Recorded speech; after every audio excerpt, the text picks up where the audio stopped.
beesha habar awal ciddii aanu qabanno labada indhood baanu aysiir kaga shubaynaa. bismillaahi raxmaani raxiim. waxaan salaamayaa dhammaan ummadda Soomaaliyeed, ummadda reer SSC, mujaahidiinta dagaalka ku jirta, kuwa taakulaynta, hablaha dhammaan waa salaamayaa.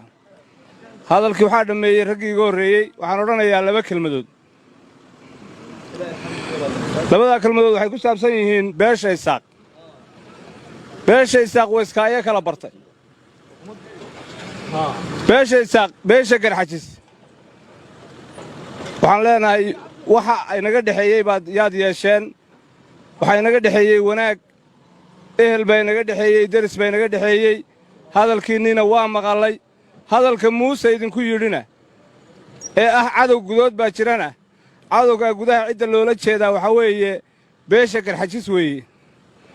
insha Allah dawlad baynu wada dhisan doonaa haddii Ilaahay idmo. insha Allah dawlad baynu wada dhisan doonaa.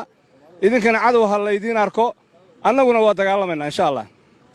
beesha habar jeclo oo haddeerto aan ogahay Muuse Biixi inuu yeedhay siyaasiyiintoodii qaybo ka mid ah, Salabaan Gaal, Ina Kaahin, Maxamuud Xaashi iyo rag kale.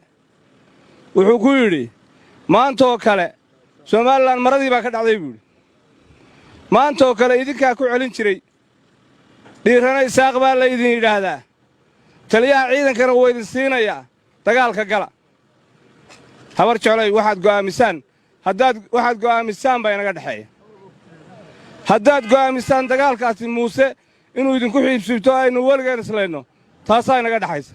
deegaankaynu isku haysanaana waa kaayagii. waxaad doontaan soo go'aamiya. habar awal, beesha habar awal horey baa loo sheegay. malabkay shaqaysaa dadkay ku shaqaysanaysaana waa Isaaqa kale. ciddii aanu qabanno labada indhood baanu aysiir kaga shubaynaa.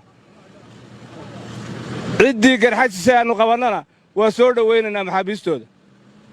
habar jeclana go'aan baan ka sugaynaa. asalaamu calaykum.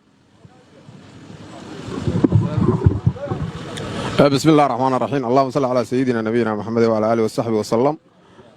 ogtahay macmiil in bangiga Salaam Banki uu gaar leeyahay adigoo aan tagin xarumaha Salaam Banki inaad lacag dhigan kartid bangiga. haddaba macmiil si aad akoonkaaga lacag u dhigatid falna raac tilmaamaha soo socda. garaac xidig 886 xidig akoonkaaga bangiga Salaam. xidig lacagta aad dirayso kadibna afar gees. ku qor macluumaadkaaga faahfaahinta lacagta aad dhigaysid si aad u hesho tixraaca. geli lambar sireedkaaga sahalka si aad u dhigatid lacagta. waaw macmiil waad ku guulaysatay inaad dhigato lacag akoonkaaga. ku raaxayso oo isticmaal adeegyada Salaam Bank.